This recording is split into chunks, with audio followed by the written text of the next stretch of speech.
कैरीचं कोशिंबीर बनवणार आहोत. त्यासाठी मी एक कैरी घेतलेली आहे, अर्धा तास पाण्यात ठेवलेली आहे.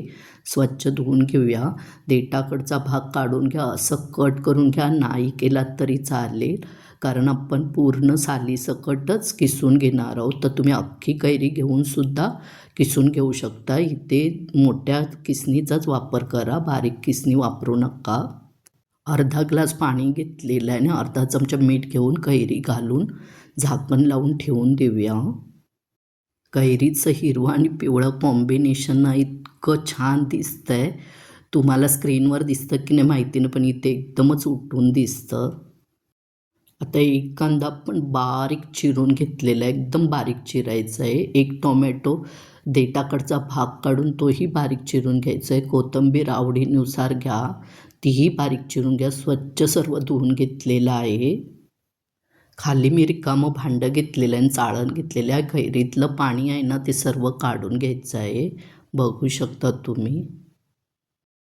एक चमचा होईल एवढा आलंसुद्धा मोठ्या किसणीवर किसून घ्यायचं आहे.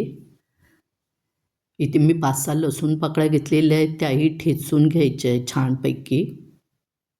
पाणी काढलेलं कैरीचं किस बाउलमध्ये काढून घेऊया. अर्धा चमचा मीठ घालायचं आहे. पहिल्यांदासुद्धा आपण मीठ घातलं होतं, त्या अंदाजाने तुम्ही मीठ घाला. हवं तर चाखून बघा.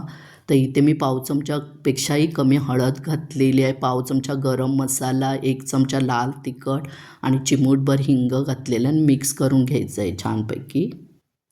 बारीक चिरलेला कांदा, बारीक चिरलेला टोमॅटो, बारीक चिरलेली कोथिंबीर तीही घालून मिक्स करून घेऊया. फोडणीसाठी अर्धी वाटी तेल घेतलेलं आहे, छान तापवून घ्यायचं आहे आणि त्याच्यातच पाव चमचा जिरं, पाव चमचा मोहरी, किसलेलं आलं, 5-6 कढीपत्त्याची पानं, ठेचलेला लसूण घालून छानपैकी ती फोडणी त्या मिश्रणवर कैरीच्या घालून घ्यायची आणि मिक्स करून घ्यायची आहे.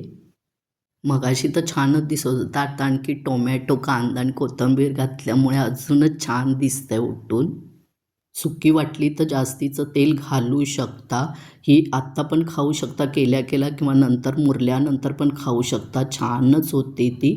करून बघा आणि भाताबरोबर, चपातीबरोबर, भाकरीवर कशाबरोबरही खाऊ शकता. आवडली तर like, share, subscribe, follow, comment करा. मस्तच.